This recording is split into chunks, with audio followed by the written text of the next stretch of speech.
Students, मैं रेणुका और हम क्लास 10th मैथ्स की एनसीईआरटी बुक की सीरीज कर रहे हैं। इस सीरीज में आपकी class 10th maths NCERT book का chapter 3 pair of linear equations in two variables currently discuss कर रहे हैं और आज हम इसके रिगार्डिंग कुछ और वर्ड प्रॉब्लम डिस्कस करेंगे। तो आज का हमारा फर्स्ट क्वेश्चन है, a shopkeeper sells a sari at 8% profit and a sweater 10% discount. Then in this case he gets a sum rupees 1008. But if he had sold the sari at 10% profit and sweater 8% discount, so in this case he will get rupees 1028. तो find the cost price of sari and list price of sweater.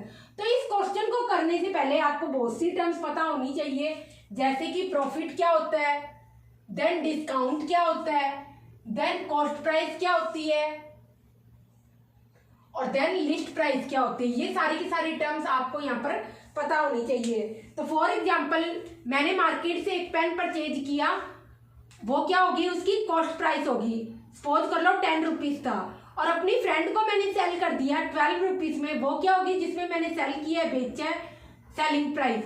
अब मेरे को because selling price क्या है 12 rupees, cost price क्या है 10 rupees, तो 12 minus 10 profit कितना हो गया मेरा 2 रुपीज। तो ये प्रॉफिट होता है। तो अगर आपको कॉस्ट प्राइस दे रखी हो, प्रॉफिट परसेंट दे रखा हो, तो उस केस में प्रॉफिट निकालने का आपका फॉर्मूला होता है cost price upon 100 into profit percent. ये आपका क्या होता है, प्रॉफिट निकालने का फॉर्मूला होता है यहाँ पर। अब इसके बाद सेलिंग प्राइस क्या होती है, यहाँ पर obviously cost price plus profit, ये क्या होगी, सेलिंग प्राइस होगी। देन हम देखते हैं कि लिस्ट प्राइस क्या होता है। जब आप मार्केट से चीजें परचेज करते हो तो आप देखते हो उन पर क्या लिखी होती है, एमआरपी लिखी होती है। एमआरपी मतलब वहां पर क्या लिखी होती है, एमआरपी प्राइस लिखी होती है। इट मीन्स जो उसकी रियल में प्राइस वहां पर है, इट मीन्स उससे क्या बोलते हैं, लिस्ट प्राइस बोलते हैं। अब कई बार क्या होता है, हमें शॉपकीपर क्या कर देता है, डिस्काउंट दे देता है। ऐसे होता है ना भाई, 2 रुपए का 4 रुपए का हमें डिस्काउंट दे दिया, तो उस केस में वो क्या होगा, डिस्काउंट होगा। तो सेलिंग प्राइस उस केस में क्या हो जाएगी, एमआरपी। एमआरपी बोल दो या लिस्ट प्राइस बोल दो, एक ही बात है। तो लिस्ट प्राइस माइनस डिस्काउंट क्या होगी, उसकी सेलिंग प्राइस होगी शॉपकीपर की। इट मीन्स हम परचेज कितने में करेंगे, जो लिस्ट प्राइस है माइनस डिस्काउंट करके जो हमारी यहाँ पर मनी आ जाएगी, उसमें हम परचेज करेंगे यहाँ पर आइटम। सेलिंग प्राइस किसके लिए, शॉपकीपर के लिए, क्योंकि शॉपकीपर क्या कर रहा है, हमने फॉर एग्जांपल मैगी खरीदी, मैगी की प्राइस क्या है, लिस्ट प्राइस 22 रुपीज है, 22 रुपीज यहाँ पर लिस्ट प्राइस है, और उसने 2 रुपीज का मेरे को क्या दे दिया, डिस्काउंट दे दिया। तो इट मीन्स मैं अब कितने में परचेज करूंगी, यहाँ पर जो मैगी है 22 माइनस 2 क्या हो जाएगी, 20 रुपीज में। इट मीन्स मैं क्या करूंगी, मैगी को परचेज करूंगी, और शॉपकीपर कितने में सेल कर रहा है, बेच रहा है मैगी को 20 रुपीज में। तो ये सेलिंग प्राइस क्या होगी शॉपकीपर के लिए, लिस्ट प्राइस माइनस डिस्काउंट। और डिस्काउंट कैसे निकालते हो, अगर आपको डिस्काउंट परसेंट दिया और लिस्ट प्राइस दी हो तो डिस्काउंट होता है, जैसे कि प्रॉफिट निकालते वैसे ही सेम क्या होता है, लिस्ट प्राइस के लिए डिस्काउंट होता है। डिस्काउंट क्या होगा, discount is equal to list price upon 100 into discount percent होता है। क्या होता है, डिस्काउंट परसेंट होता है। तो इस तरीके से हम डिस्काउंट निकालते हैं। तो हम सपोज कर लेते हैं इस क्वेश्चन के अंदर आपकी कॉस्ट प्राइस क्या है, एक्स रुपीज। बिकॉज हमें कॉस्ट प्राइस और लिस्ट प्राइस निकालनी, तो जो हमें निकालना होता है हम हमेशा क्या करते हैं, उन्हीं को एज्यूम करते हैं। हम मान लेते हैं कॉस्ट प्राइस क्या है, एक्स रुपीज, लिस्ट प्राइस क्या है, वाई रुपीज। तो इस केस में आपका प्रॉफिट क्या हो जाएगा, यहाँ पर फर्स्ट केस में जो कि फर्स्ट सिचुएशन है, शॉपकीपर ने साड़ी को सेल किया 8% प्रॉफिट पर, स्वेटर को 10% डिस्काउंट पर, और इस केस में उसको 1008 रुपीज मिले।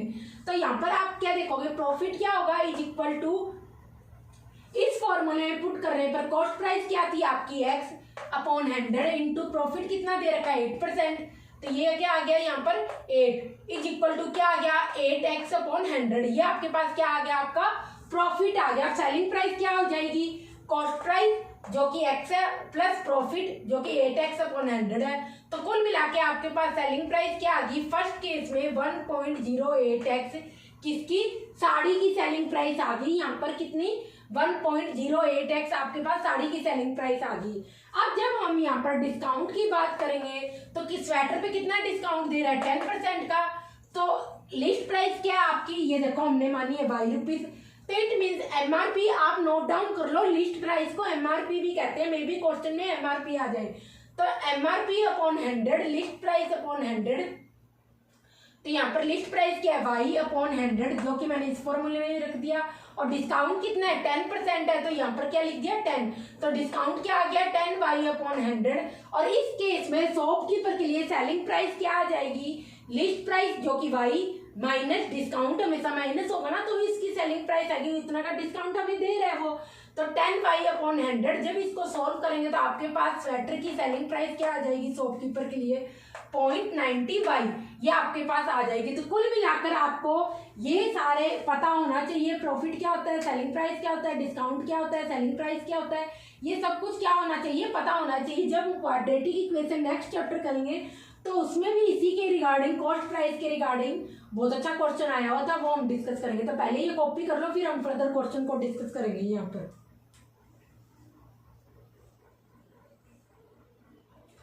तो अब हम ये सारा का सारा यहाँ पर देखते हैं कि ये तो जो फॉर्मूले थे, फॉर्मूले तो आपने अपनी कॉपी में नोट डाउन कर लिए होने, ये हम दोबारा नहीं रिपीट करेंगे। जस्ट क्या लेंगे, डायरेक्ट आपके पास यहाँ पर केस लेंगे हम सारे के सारे। क्वेश्चन में जो आपको लिखना है वो सारा ये लिखना है। तो सबसे पहले आप लिखोगे, let's assume cost price is equal to ₹X और list price is equal to ₹Y। List price को हम एमआरपी भी बोलते हैं, मार्क्ड प्राइस भी बोलते हैं। एमआर मीन्स मार्क्ड, जो उस पर मार्क हुई हुई, और प्राइस, मार्क्ड प्राइस भी बोलते हैं लिस्ट प्राइस को। इसके बाद हम देखते हैं प्रॉफिट कितना है फर्स्ट केस में। प्रॉफिट आपका क्या है 8%, डिस्काउंट कितना है 10%। तो इस केस में आपकी सेलिंग प्राइस यहां पर क्या आ जाएगी,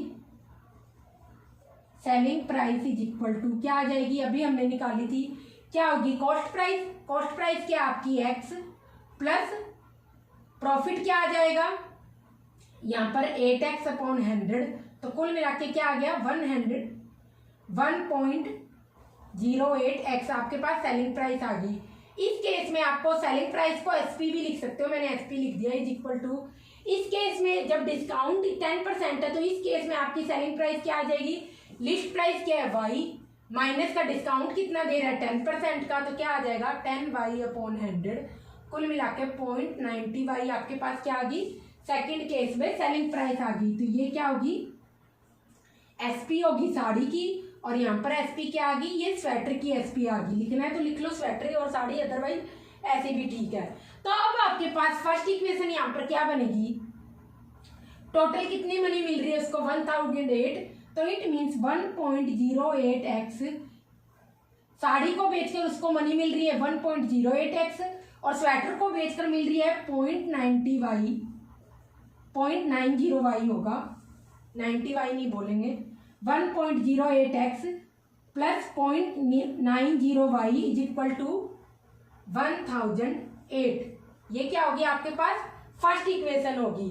0.90 इसलिए नहीं बोलेंगे बिकॉज डेसिमल के बाद हम क्या करते हैं, डिजिट्स को ही काउंट करते हैं, क्योंकि ये क्या होती है फ्रैक्शन में चीजें काउंट होती है, इसलिए 0.90 नहीं बोलेंगे। मैंने ध्यान नहीं किया तो बोल दिया, इसको बोलेंगे 0.90Y। 0.90Y is equal to 1008, ये आपके पास फर्स्ट इक्वेशन होगी। अब सेकंड केस में क्या है, केस 2 में क्या आपका प्रॉफिट दे रखा है आपको यहाँ पर 8% और डिस्काउंट दे रखा है आपको 10%, इंटरचेंज कर दिया प्रॉफिट और डिस्काउंट को। तो इस केस में आपकी यहाँ पर सेलिंग प्राइस आ जाएगी साड़ी की यहाँ पर X प्लस, ये हमने सेम ही लिख दिया, क्या इंटरचेंज करना था, 10% प्रॉफिट और 8% क्या हो रहा था डिस्काउंट हो रहा था। तो इस केस में सेलिंग प्राइस क्या हो जाएगा 10X अपॉन 100, तो कुल मिलाकर क्या आ गया 1.10X। ये क्या आ गई सेलिंग प्राइस आ गई किसकी, साड़ी की आ गई। सेकंड केस में जब वो क्या कर रहा है साड़ी को सोल्ड कर रहा है 10% प्रॉफिट में और स्वेटर को सोल्ड कर रहा है 8% डिस्काउंट में, तो 10x/100 क्या आ गया, ये प्रॉफिट आ गया ये। और इसको जब कॉस्ट प्राइस के साथ ऐड करेंगे तो साड़ी की क्या आ जाएगी, सेलिंग प्राइस आ जाएगी सेकंड केस में। और सेकंड केस में ही आपका जब डिस्काउंट 8% होगा तो इस केस में क्या हो जाएगा, -8/100 y। तो आपके पास इस केस में स्वेटर की सेलिंग प्राइस क्या आ जाएगी, 0.92y ये आ जाएगी। 0.92y क्या आ जाएगी, स्वेटर की सेलिंग प्राइस हो जाएगी। तो कुल मिला के आपके पास सेकंड इक्वेशन क्या आ जाएगी, 1.10x plus 0.92y equal to 1028। ये आपके पास क्या आ गई, सेकंड इक्वेशन आ गई। तो फर्स्ट इक्वेशन ये है, सेकंड इक्वेशन ये है। तो आप क्या करो, एक बार इक्वेशन 2 से इक्वेशन 1 को माइनस कर लो, थोड़ा सा इजी हो जाएगा सॉल्व करना। इक्वेशन 2 से इक्वेशन 1 को जब आप माइनस करोगे तो लेफ्ट साइड क्या है, इक्वेशन 2 की 1.10x plus 0.92y minus equation 1 क्या है, 1.08x plus 0.90y equal to 1028 minus 1008। इसको जब सॉल्व करोगे आपके पास क्या आ जाएगा, यहाँ पर 0.02x plus 0.02y equal to 20 आ जाएगा इधर। और 0.02 जब कॉमन ले लोगे तो आपके पास रह जाएगा x plus y equal to 20। ये क्या हो जाएगा, इससे कट जाएगा 2 से 2। तो कुल मिला के आपके पास क्या आ जाएगा, 0.01 x plus y equal to 10। यह आपके पास थर्ड इक्वेशन आ गई। अब 0.01 x plus y equal to 10 आपके पास थर्ड इक्वेशन आ गई। तो इसको क्या कर दो, अब क्या करो, या तो आप x की क्या करो कोफिशिएंट सेम कर लो या y का कोफिशिएंट सेम कर लो। हम फर्स्ट इक्वेशन और थर्ड इक्वेशन को सॉल्व करेंगे तो यहाँ पर y का कोफिशिएंट क्या है, 0.90। तो इक्वेशन थर्ड को 0.90 से मल्टीप्लाई कर लो, 0.90 से। तो इसको मल्टीप्लाई करेंगे तो क्या, सॉरी 90 से मल्टीप्लाई कर लो, 90 से मल्टीप्लाई कर लो तो यहाँ पर क्या आ जाएगा 0.90 x प्लस वाई और यहाँ पर क्या आ जाएगा 900। ये आपके पास क्या आ गई, इक्वेशन 4 आ गई। बिकॉज हम क्या कर रहे हैं, इक्वेशन 1 और इक्वेशन थर्ड को इकट्ठा सोल्व कर रहे हैं और y की टर्म्स को क्या कर रहे हैं, सेम कर रहे हैं। तो यहाँ पर इक्वेशन 1 में y की टर्म क्या है, 0.90y। तो ऐसे ही हमने 90 से मल्टीप्लाई करके इक्वेशन थर्ड में y की टर्म क्या कर ली, 0.90y। जब आप इसको सोल्व करोगे तो आपके पास क्या आ जाएगा, अब क्या करो, इक्वेशन 1 से इक्वेशन फोर्थ को माइनस कर दो, इक्वेशन 1 माइनस इक्वेशन 4। तो आप यहां पर देखोगे 1.08x प्लस 0.90y माइनस का ये क्या हो जाएगा 0.90 अंदर की साइड मल्टीप्लाई हो जाएगा x माइनस का 0.90y इज इक्वल टू क्या आ जाएगा 1008 माइनस 900। लेफ्ट साइड से माइनस होगी, राइट साइड से माइनस होगी, होगा 900। अब आप यहाँ पर देखो 0.90y से कट जाएगा और यहाँ पर क्या आ जाएगा 1.08 और 0.90 जब क्या आ जाएगा उस केस में 0.18x आ गया इज इक्वल टू ये कितना आ जाएगा 1108 आ गया। देख लो इसको 1008 से जब 900 माइनस करोगे तो यहाँ पर क्या आ जाएगा इधर 108 ये आ गया आपके पास। अब इसको फर्दर सोल्व करेंगे तो आप देखो यहाँ पर ये कितने पे जाएगा, ये जाएगा आपका 6 पे आई थिंक जा सकता है, 6 से करो, हाँ पॉइंट यहाँ पर 6 पर जाएगा ये। तो आप देखोगे जब इसको इससे क्या करोगे डिवाइड करोगे 108x को 0.18 से ये 0 हटाया तो ऊपर 2 0 आ गए और ये कितने पे जा रहा है 6 पे। तो कुल मिला के आपके पास कॉस्ट प्राइस कितनी आ गई, जो कि x है 600 रुपीज आपके पास क्या आ गई यहाँ पर कॉस्ट प्राइस आ गई। अब इसको आप किसी भी फोर्थ इक्वेशन में रख लो या थर्ड इक्वेशन में रख लो, किसी भी एक इक्वेशन में पुट कर लो। तो put x is equal to 600 in equation 3। Equation 3 क्या है 0.01x plus y is equal to 10। आपके पास ये इक्वेशन 3 है, मल्टीप्लाई 90 करके नहीं आएगी, मल्टीप्लाई 90 करने पे तो आपके पास इक्वेशन आ जाएगी इक्वेशन 4 इन इक्वेशन 3। तो इस केस में आप क्या लिखोगे 0.01 x की वैल्यू क्या है आपके पास 600 लिख दिया, plus 0.01y is equal to क्या आ गया आपके पास 10 आ गया। तो इसको फर्दर अब आप खुद सॉल्व कर लेना, आपके पास क्या आ जाएगा, आपका खुद ब खुद आंसर आ जाएगा। फर्दर सॉल्व करना है तो हम यहाँ पर देख लेते हैं। ये क्या आ जाएगा, यहाँ पर 0.01 से जब 600 को मल्टीप्लाई करोगे तो आप क्या आ जाएगा 6 आ जाएगा। तो ये क्या आ जाएगा 0.01y 10 - 6 4 आ गया, और आपके पास कुल मिलाकर y की वैल्यू क्या आ गई 400 आ गई। तो इट मीन स्वेटर की जो यहाँ पर लिस्ट प्राइस है, स्वेटर की लिस्ट प्राइस है 400 रुपीज, और साड़ी की यहाँ पर कॉस्ट प्राइस है 600 रुपीज। ये आपके पास आंसर आ गया। तो आपके पास आंसर क्या आएगा, कॉस्ट प्राइस है आपके पास ₹600 और लिस्ट प्राइस है यहाँ पर जो कि ये है ₹400। ये आपके पास आपका फाइनल आंसर आ गया।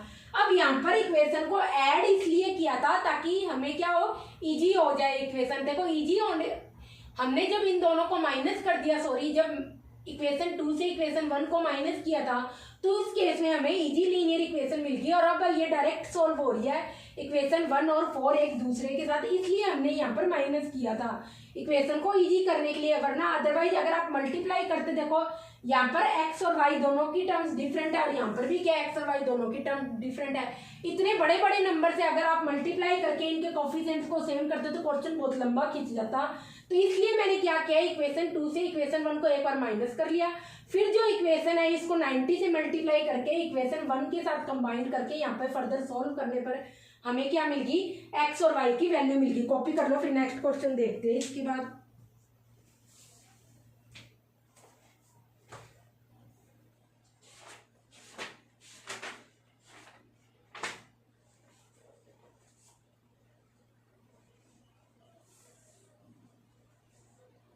तो नेक्स्ट क्वेश्चन में हमें यहाँ पर बहुत अच्छा क्वेश्चन है, और मे भी इस साल एग्जाम में पूछ ले, बिकॉज आई थिंक 2025 में जब क्वेश्चन पूछे थे, पता नहीं 26 में, तब प्रॉफिट के रिगार्डिंग क्वेश्चन पूछा था। तो हो सकता है इस बार डिस्काउंट और प्रॉफिट दोनों को मिलाकर कोई क्वेश्चन बन जाए। अब जो नेक्स्ट हमारा क्वेश्चन है यहाँ पर नंबर के रिगार्डिंग है। नंबर्स क्या दे रखे हैं हमें, यहाँ रेशो में दे रखे हैं। तो रेशो में कोई चीज कब आती है, फॉर एग्जाम्पल हमें 2 नंबर दे रखे हैं यहाँ पर 6 और 4, तो यहाँ पर कॉमन क्या है, ये नंबर्स में 2 कॉमन है। तो अगर मैं 2 कट कर दूं तो इस केस में दोनों नंबर्स क्या आ जाएंगे, मेरे रेशो में आ जाएंगे।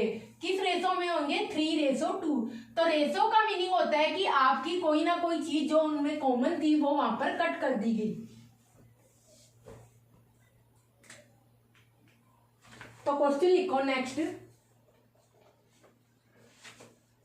2 numbers are in the ratio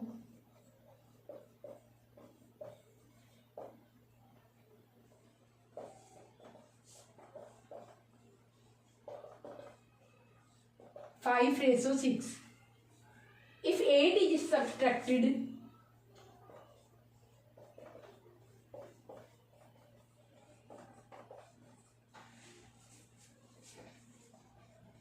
from each number, कुछ भी नहीं है इस क्वेश्चन में, बिल्कुल इजी है। द रेशो बिकम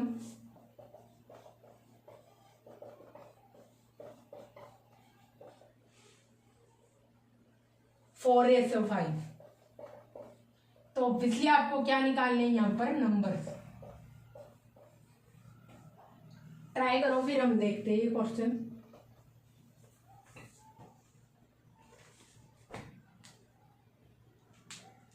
तो इसमें क्या दे रखा है यहाँ पर, जैसे कि मैंने बोला था 6 और 4 नंबर है, तो इनमें अगर मैं कट कर दूं, कॉमन क्या है 2 है, तो उस केस में ये क्या आ जाएंगे 3:2। तो 3:2 कब आ रहा है, जब इनमें कॉमन था वो मैंने कट कर दिया। अगर इन्हीं को मैं क्या कर दूं, वापस मल्टीप्लाई कर दूं कॉमन नंबर से, तो उस केस में क्या आ जाएगा वापिस, ये क्या बन गया 6, ये 4।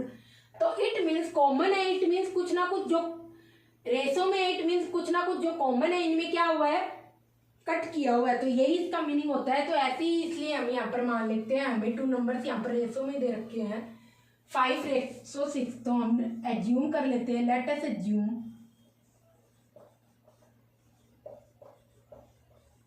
नंबर्स आर क्या होंगे 5x और 6x, ये आपके पास नंबर आ गए। अगर 8 सब्सट्रैक्ट करें दोनों ही नंबर से तो आप क्या करो, 5x माइनस 8 और 6x माइनस 8, तो उस केस में रेशो क्या बन जाएगा, 4/5। तो आप इस तरीके भी से भी लिख सकते हो, जैसे मैंने कह दिया यहां पर 3:2 है तो इसको मैं ऐसे भी लिख सकती हूँ, 3:2 है तो इसको मैं ऐसे भी लिख सकती हूँ 3/2। तो ऐसे ही इसलिए यहाँ पर किया गया है। सेकंड इक्वेशन क्या दे रही है, if 8 is subtracted from each of the number, अगर दोनों ही नंबर से क्या करें 8 अगर हम क्या कर दे, सब्सट्रैक्ट कर दे, घटा दे, तो मैंने क्या किया 5x माइनस 8 और 6x माइनस 8 कर दिया, तो उस केस में रेशो क्या बन जाता है 4/5, 4:5 बन जाता है, जिसे हम क्या लिख सकते हैं 4/5। जब ये इनको हम ऐसे लिख सकते हैं तो ऑब्वियसली नंबर्स को भी कैसे लिखेंगे, इसी टाइप से लिखेंगे। 5x माइनस 8 ये क्या है, फर्स्ट नंबर है, और 6x माइनस 8 ये सेकंड नंबर है, इक्वल टू किसके बराबर होगा, 4/5 के बराबर होगा, जो हमें रेशो दे रखा है। अब यहाँ पर क्या करो, आप क्रॉस मल्टीप्लाई कर दो, जब दोनों साइड इक्वेशन चलती है तो हम क्या करते हैं, ये सिंबल लगाते हैं।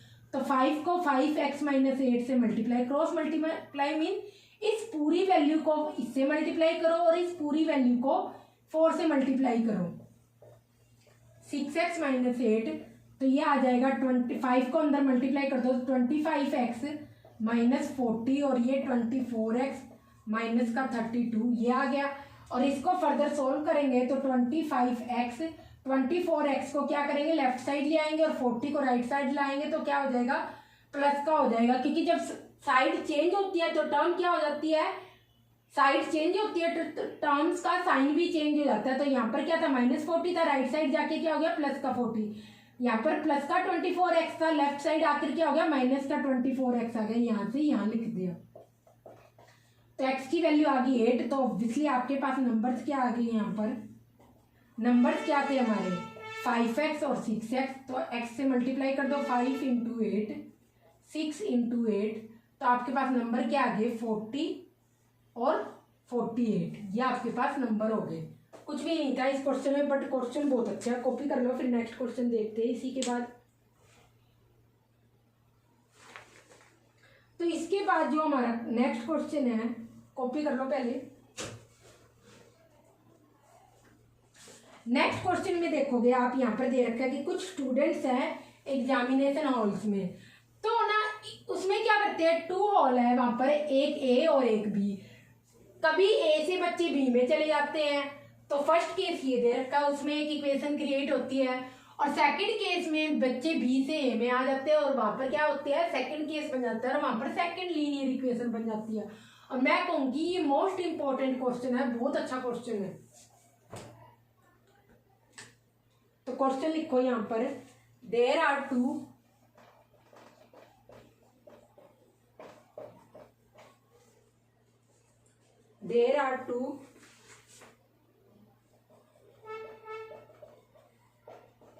examination halls A and B. To make the number of students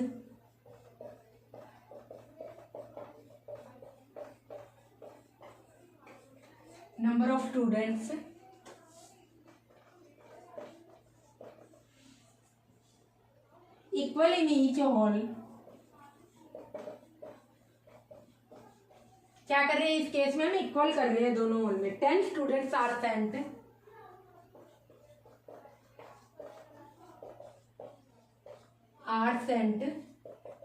from A to B। Second case होता है बट इफ 20 स्टूडेंट्स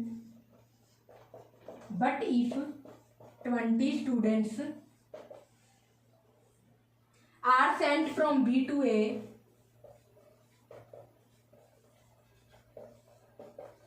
तो उस केस में क्या हो जाता है, the number of students in A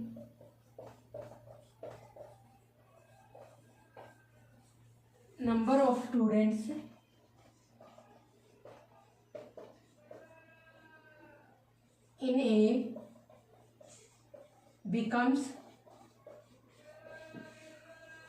double the students in B, the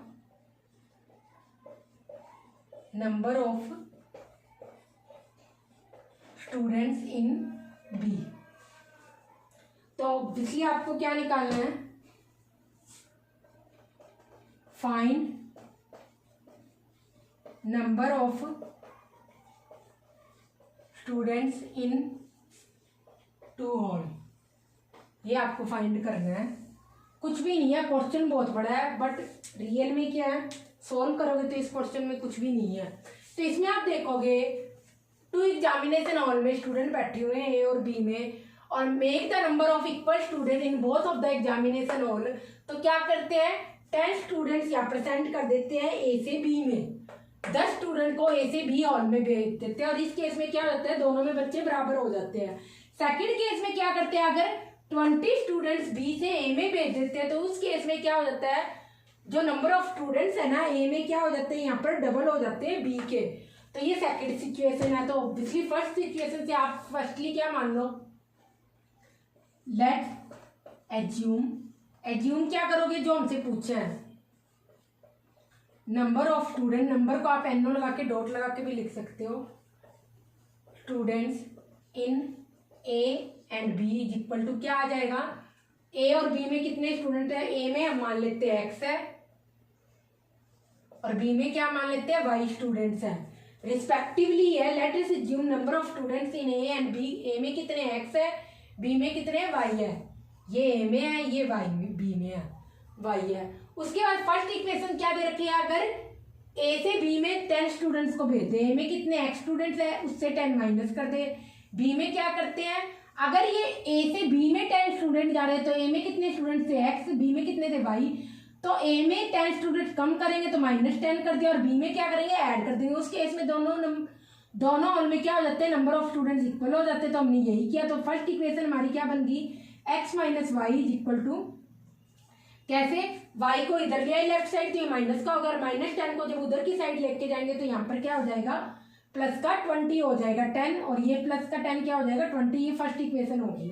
अब सेकंड केस में हमें क्या कह रहा है, बट अगर 20 स्टूडेंट बी से ए में भेज दे, तो सबसे पहले 20 स्टूडेंट्स को भेजो बी से ए में, बी में कितने स्टूडेंट है वाई, बी में वाई कम कर दो और एक्स में 20 ऐड कर दो, तो उस केस में ए में कितने स्टूडेंट हो जाते हैं, डबल हो जाते हैं। तो ये तो ऑलरेडी डबल है, हमें क्या करना है, दूसरे को डबल करेंगे। इस मीन्स किसको डबल करेंगे, यहाँ पर y माइनस 20 को डबल करेंगे। तो उस केस में इक्वेशन क्या हो जाएगी, x, ये क्या हो जाएगा 2y से मल्टीप्लाई 2y हो जाएगा, और लेफ्ट साइड आएगा तो माइनस का 2y, ये कितना हो गया 2 इंटू माइनस का 20 माइनस का 40, और ये 20 जब राइट साइड जाएगा तो माइनस का 20 हो जाएगा, और आपके पास सेकंड इक्वेशन क्या आ गई, माइनस का 60, ये सेकंड आ गई।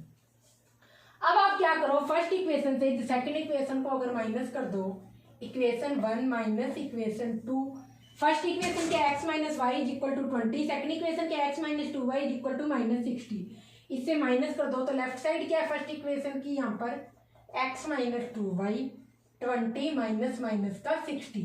तो फर्स्ट इक्वेशन की लेफ्ट साइड क्या थी, x minus y, second equation की लेफ्ट साइड क्या है, माइनस कर दिया इक्वेशन 1 की left side, then minus, then equation second की left side x minus 2y, first equation की राइट साइड क्या है 20, सेकंड इक्वेशन की राइट साइड क्या है माइनस का 60, तो 20 माइनस ब्रैकेट में -60। तो यहाँ पर क्या हो जाएगा, x से x कट जाएगा, x minus y minus x plus 2y 80 आ गया। तो ये क्या हो जाएगा, x से x कट गया और y की वैल्यू क्या आ गई 80। इट मीन्स y में, इट मीन्स b में आपके कितने स्टूडेंट हैं, नंबर ऑफ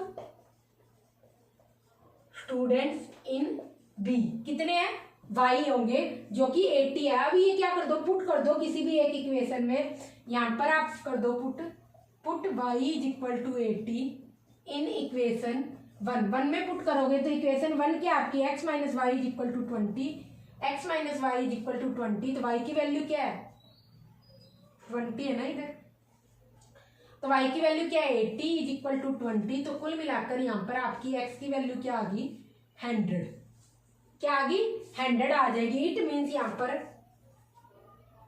100 क्या हो गया, number of students in examination hall.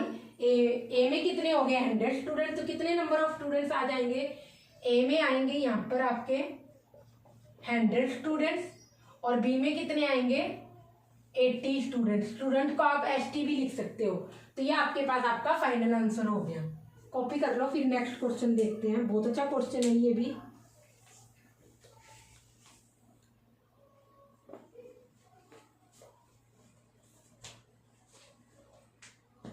उसके बाद जो हमारा नेक्स्ट क्वेश्चन है यहाँ पर साइक्लिक क्वाड्रिलेटरल के रिगार्डिंग है हमारा नेक्स्ट क्वेश्चन।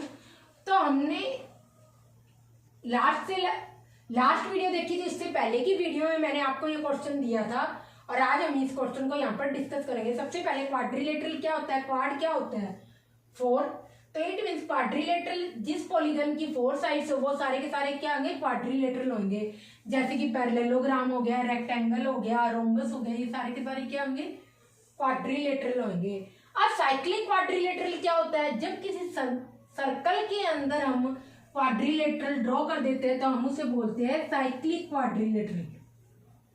तो इट मीन सर्कल के अंदर जब आप क्वाड्रिलेटरल को ड्रॉ कर दोगे तो वो हो जाएगा साइक्लिक क्वाड्रिलेटरल। और साइक्लिक क्वाड्रिलेटरल की प्रॉपर्टी होती है कि अपोजिट एंगल्स का जो सम होता है ना वो हमेशा क्या होता है 180 डिग्री होता है। तो यहाँ पर आपको क्वेश्चन गिवन है the angles of a cyclic quadrilateral.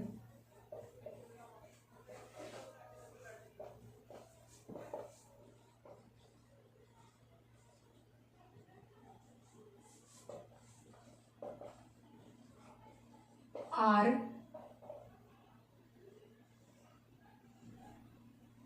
Quadrilateral our quadrilateral आपका क्या है ABCD।